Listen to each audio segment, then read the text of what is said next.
So here we are in Act 5, Scene 1. I'm going to start my markup. I'm beginning in Act 5, Scene 1, which is the short scene, because Buckingham gives us some information that will be useful to us as we continue through the play to the end. So we have Buckingham here who says, will King Richard not let me speak with him, right? So he's with the sheriff and halberds and he's being led to execution, right? This is not going to go well for him. And so he says, like, I really want to talk to Richard. Like, I need to explain myself, right? So the sheriff says, no, just be patient. And so Buckingham goes on, and then this is the really important part here. This is All Souls Day, fellow, is it not? And the sheriff says, it is. All Souls Day is November 1st, right? All Souls Day follows All Hallows Eve, or All Souls Eve, which we are more like to call Halloween, all right? So Buckingham says, All Souls Day is my body's doomsday. This is the day which, in King Edward's time, I wished might fall on me when I was found false to his children and his wife's allies. This is the day wherein I wish to fall, etc. And so he keeps repeating this All Souls Day, right? Why is All Souls Day so important? You may know, likely many of you do, that on All Hallows Eve or Halloween and All Souls Day, the veil between life and death, the veil between our world and the afterworld, is supposedly thinner, right? That's why we celebrate Halloween. That's why we wear masks on Halloween in particular, because masks are thought to protect people from these souls that might cross the barrier, right? And on All Hallows Eve, we sort of protect ourselves, and on All Souls Day, we pray for our dead.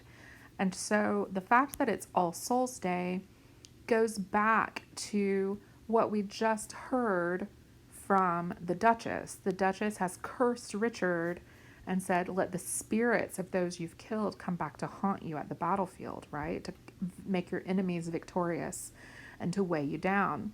And this is what Buckingham is getting us ready for. Buckingham is also recalling for us Margaret's curse here, right? Thus, Margaret's curse falls heavy on my neck. And it falls on his neck because he's about to be executed, right, at the block. And so he quotes her, right?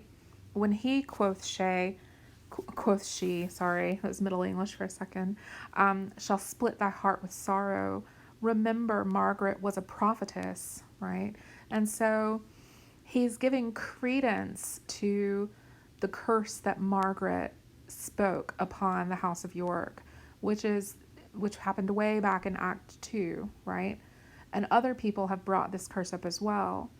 But Buckingham talking about this curse here that I've highlighted in blue on All Souls Day should also make us remember the curse that Richard's mom, the Duchess, spoke against him in Act 4, Scene 4. There's been a scene in between, a really short scene, and there's been some other political machinations.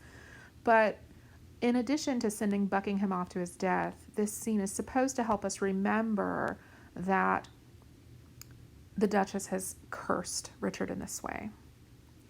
So we move into Scene 2, after Buckingham dies, and we hear from Richmond, right? Richmond is Henry Tudor, and I'm just going to go ahead and write this in here. Henry Tudor. Okay, so he's going to become Henry VII later, once the play's over. Spoiler alert, as always. And so let's just read through some of what Richard says here. Fellows in arms and my most loving friends, bruised underneath the yoke of tyranny, right? Richard is not a good king, he says. Thus far into the bowels of the land have we marched without impediment. So they have gone pretty far into England. And they're more of a threat to Richard the further from the coast they go. He continues, and here we receive comfort from our father, Stanley, right? And he means stepfather, right? Richard has accused Stanley of being on Richmond's side before. They have lines of fair comfort and encouragement. The wretched, bloody, and usurping boor, this is Richard, right? That spoiled your summer fields and fruitful vines. Do you remember the very first thing that Richard said to us? Now is the winter of our discontent, made glorious summer by the son of York, right? This is supposed to recall this spoiled summer for the people who were not part of the Yorkist persuasion. That spoiled your summer fields and fruitful vines, swills your warm blood like wash, and makes his trough in your emboweled bosoms. This foul swine, again, still Richard, is now even in the center of this isle, near to the town of Leicester, as we learn. From Tamworth thither is but 1 day's march. In God's name, Richmond says, cheerily on, courageous friends, to reap the harvest of perpetual peace by this one bloody trial of sharp war. All right, this harvest of perpetual peace is really important to the Tudor mythos, right? England had been at peace within the island for some time during Elizabeth's reign. There had not been invaders. Hang on just a minute. Did you, Henry? Yeah. Okay, you can. Okay, sweetheart, I'm doing some work, okay? Can you go back to the couch and rest your body? Can you play? When I get back to the living room, can you please play? Yes, in just a moment. Sorry about that interruption. This harvest of perpetual peace is important to the Tudor mythos, right? So the islands of Britain, of England, had not been invaded in many, many years since Henry Tudor came to the throne. They had faced opposition, of course.